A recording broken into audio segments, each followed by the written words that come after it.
In a recent conversation with a friend, he made an observation that made me think about common misperceptions about the contemplative life. He didn't say or conceive of anything wrongly, he just triggered my thoughts about it. He said, for a contemplative, you seem very active. And I wasn't offended by it or disturbed by it or anything like that. A few things are really important to understand about the contemplative life. And I don't claim to be a contemplative. I think that would be a violation of humility, really. But I do claim to seek to live the contemplative life. But what does that mean? Well, that means that I'm living a life, or I seek to live a life of prayer and ascesis, meaning which are conducive to contemplative graces. So, what is contemplation? Contemplation is this state of being, if you will, wherein a person is deeply oriented to God, and it's a state that leads one to deep sanctification, and even is true in all of the lives of the saints. So it's no small thing to desire it or to seek it. But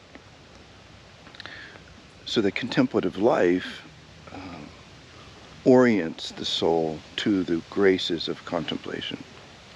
So the contemplative life, as I said, is a life of prayer and ascesis, meaning that prayer is given primacy of place in terms of how one orders their life.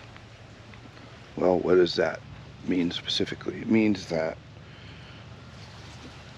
when a person is seeking to live the contemplative life, they will specifically orient their days and the things that they do and the way that they spend their time to ensure that prayer happens in substantive moments or periods, and that with the goal of that also extending out into the day, which is really actually normative in terms of the progress of mental prayer. So anyone who lives the contemplative life, it would be normal to uncover that they spend,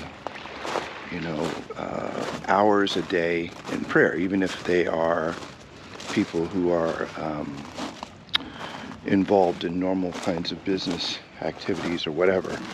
So even when I was president of EWTN News, I knew because of my own poverty that I needed to retain, to protect my prayer life, and so I spent hours of prayer a day there, and I never cut down on my prayer life. In fact, I increased it as my responsibilities increased, just because of my own poverty. But the person living the contemplative life has the disposition or the awareness and then the related disposition that they must pray.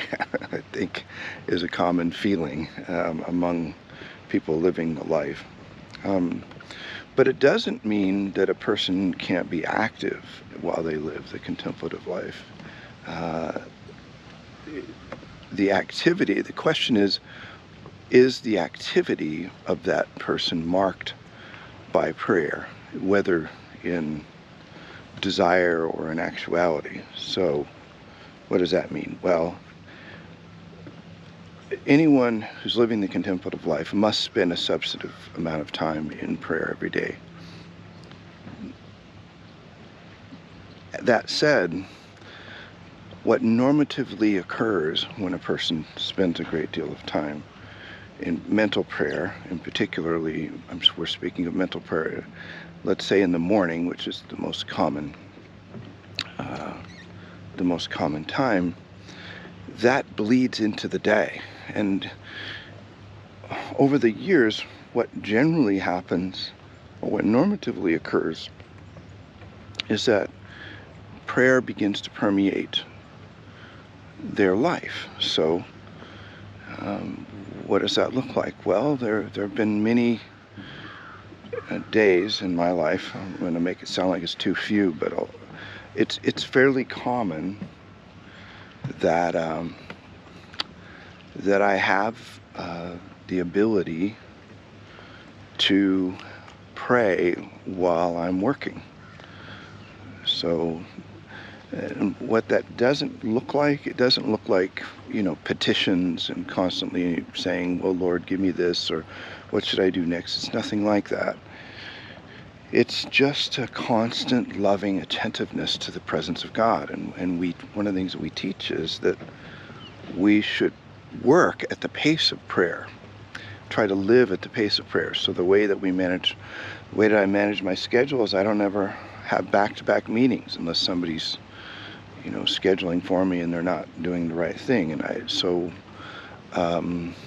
don't try to get so much done that my intensity rises to a certain point at which I can no longer pray and work. So that we call that the pace of prayer. So you have to work below that intensity line of where prayer and work, prayer is not possible. So to protect prayer so that it is possible, right? I think you understand. So the contemplative life lived by cloistered nuns is a life that is not very active, though every cloistered nun has duties. Every day, somebody's got to clean the laundry, somebody's got to wash the dishes, somebody's got to prepare the food, somebody's got to clean the place, So there are no times in which a contemplative is purely inactive, if you will. But even in the cloistered life, which is the most intense form of contemplative life, there's activity and action related to the necessities of life. So as a layperson, to live the contemplative life is more active than, of course, a cloistered nun. But the fundamental secret is living at the pace of prayer, or not exceeding a kind of pace of life that exceeds the pace of prayer, so that you can always foster in all that you do, like when you're talking with someone, when you're cleaning the dishes, when you're doing the laundry, whatever is going on, when you're working, when you're leading an organization, when you're performing a job function, that as you do it, you're able to allow for an orientation of your heart and mind to God. So I hope this helps in understanding what it means to live the contemplative life. And if you want to learn more, head out to apostoliviae.org, apostoliviae.org. And there's courses on mental prayer and all that you might need to learn what it means to come to union with God. May Jesus Christ be praised now and forever. Amen.